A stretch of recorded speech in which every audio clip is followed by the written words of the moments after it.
అందరికీ నమస్కారం. ఈరోజు మనం ఒక చాలా ఆసక్తికరమైన విషయం గురించి తెలుసుకోబోతున్నాం. దాని పేరే ఇంటర్లింక్ బ్రౌజర్. ఇప్పుడు పేరు వినగానే ఏముంది ఇదో మామూలు బ్రౌజర్ అనుకుంటున్నారేమో. అక్కడే ఉందసలు ట్విస్ట్. దీని వెనుకున్న అసలు కథేంటో తెలుసుకుంటే నిజంగా ఆశ్చర్యపోతారు. పదండి మొదలు పెడదాం. అవును, విన్నది నిజమే. ఇది కేవలం ఒక బ్రౌజర్ కాదు, పేరుకే బ్రౌజర్. కానీ దీని పని వెబ్ పేజీలు చూపించడం కంటే చాలా పెద్దది. ఎలా చెప్పాలంటే ఇదొక కొత్త డిజిటల్ ప్రపంచానికి దారులు తెరిచే ఒక మాస్టర్ కీ లాంటిది అనుకోవచ్చు.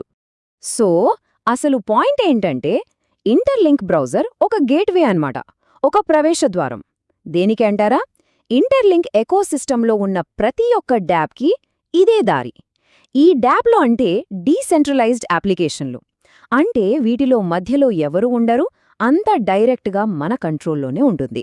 దీని ప్రాముఖ్యత ఇంకా బాగా అర్థం కావాలంటే ఒక సింపుల్ ఎగ్జాంపుల్ చూద్దాం.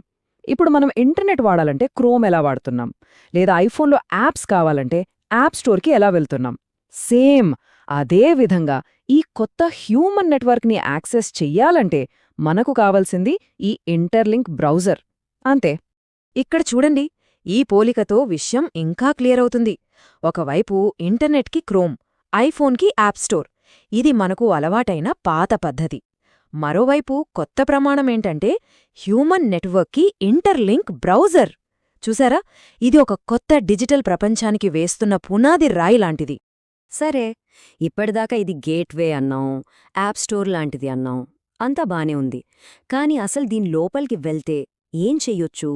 దీనివల్ల మనకు కలిగే ప్రయోజనాలేంటి? ఆ వివరాల్లోకి వెళ్దాం, పదండి. ఇందులో ముఖ్యంగా 3 పనులు చాలా సులభంగా చేసేయొచ్చు. 1. లక్షలాది మంది కోసం తయారు చేసిన నిజమైన వెబ్3 యాప్స్ని యాక్సెస్ చెయ్యొచ్చు. అంటే ఇంటర్నెట్ నెక్స్ట్ వర్జన్ అన్నమాట. 2.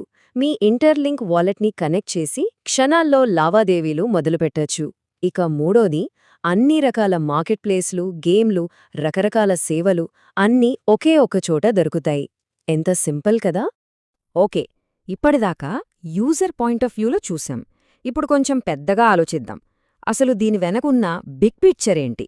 ఎందుకంటే ఇది కేవలం టెక్నాలజీ విషయం కాదు, ఇదొక సరికొత్త ఆర్థిక వ్యవస్థకు పునాది వేస్తోంది.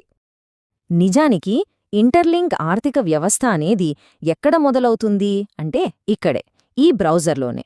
ఇది కేవలం యాప్స్ ఉన్న ఒక ప్లేస్ కాదు, ఇదొక కొత్త డీసెంట్రలైజ్డ్ ఎకానమీకి పునాది. భవిష్యత్తులో జరిగే లావాదేవీలు, సేవలు అన్నీ ఇక్కడ్నుంచే మొదలవుతాయి. ఇందులో మనం గుర్తుపెట్టుకోవాల్సిన ముఖ్యమైన విషయం ఒకటుంది. హ్యూమన్ నెట్వర్క్లో ఎన్ని డాప్లున్నా అవన్నీ ఉండేది ఒకే ఒక కోర్ లేయర్లో. అదే ఈ ఇంటర్లింక్ బ్రౌజర్. అంటే ఇది అన్నింటినీ కలిపి ఉంచే ఒక సెంట్రల్ హబ్ అన్నమాట. చూడండి, ఇక్కడ చెప్పిన మాటలు చాలా పవర్ఫుల్. మొదట్లో దీన్ని వాడేవాళ్లు కేవలం బ్రౌజింగ్ చేస్తున్నట్టు కాదు, వాళ్ళు ఒక గ్లోబల్ హ్యూమన్ నెట్వర్క్ డాప్ ఎకోసిస్టమ్కి ఎంట్రీ పాయింట్ దగ్గర నిలబడుతున్నారు. అంటే అర్థమేంటంటే మొదట్లో చేరిన వాళ్లు భవిష్యత్తుకి పునాదులు వేస్తున్న చోట నిలబడుతున్నారన్నమాట. ఇది ఎంత పెద్ద అవకాశమో ఆలోచించండి. సరే, ఈ పెద్ద విజన్ని రియాలిటీలోకి తీసుకురావడానికి మొదటి అడుగు ఏంటో తెలుసా? ఆ మొదటి అడుగు పేరే తాజ్మహల్ ఫేజ్. ఈ దశ చాలా కీలకం. ఇంతకీ ఈ ఇంటర్లింక్ టెస్ట్నెట్ తాజ్మహల్ అంటే ఏంటంటే, ఇది ఇంటర్లింక్ చైన్కి సంబంధించిన మొదటి టెస్టింగ్ ఫేజ్. మరి దీనికి తాజ్మహల్ అని పేరెందుకు పెట్టారంటే, హ్యూమన్ నెట్వర్క్ను నిర్మించడంలో సహాయం చేసిన మన ఇండియన్ కమ్యూనిటీకి గౌరవంగా అంకితం చేశారు. మనమిందాక నుంచి మాట్లాడుకుంటున్న ఈ ఇంటర్లింక్ బ్రౌజర్ని మనం మొదటిసారి చూసేది కూడా ఈ దశలోనే. సో ఒక కొత్త డిజిటల్ ప్రపంచానికి, ఒక కొత్త ఆర్థిక వ్యవస్థకు దారి అయితే చూపించబడింది. ఆ గేట్వే సిద్ధంగా ఉంది. ఇప్పుడు అసలైన ప్రశ్న ఒక్కటే, ఆ తలుపులు తెరుచుకున్నప్పుడు దాని గుండా అడుగు ముందుకు వేయడానికి మనం సిద్ధంగా ఉన్నామా?